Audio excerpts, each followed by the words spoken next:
ayan, mga kagimo. Ito yung mga gamit na to, kaila daddy pa to yung may-ari dito, pero aalisin daw nila yan. Ayan, ito sa kanila din yan eh, pero hanggang dito lang tayo. Pero sabi naman ni daddy, wala naman ng upahan, so hindi na lang muna daw niya lagyan ng division. Sabi ko okay lang naman, hindi naman ako nangingialam ng gamit.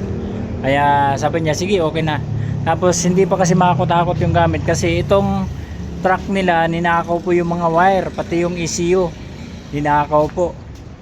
Yung ano, yung ito binuksan, tapos ninakaw. Tapos yung mga wire sa loob ninakaw. Yan,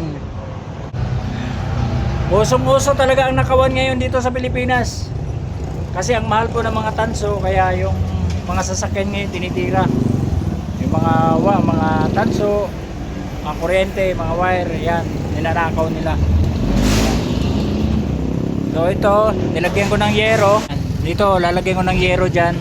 Ito yung yero ang gagamitin kasi bala ko dito yung gagawa. Yan, dito gagawa. So mag-extend ako kasi maiksi lang yung nilagay nila dati. Kaya ang ginawa ko, extendan ko siya dito para dito siya sa harap gagawa. Then ngayon, dito na yung paninda namin. Kunti lang naman paninda namin. Kaya pero in case, diba, pag lumakas ang ulan, kahit papaano dito pa rin sa loob, pwede pa rin gumawa. Ayan.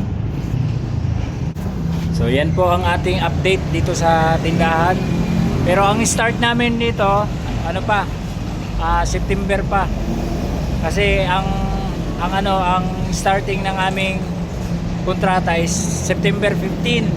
So sabi ni daddy, pwede naman daw kami mag-start ng September o basta ma-fulipid namin yung down payment, 1 month deposit, saka 2 months advance.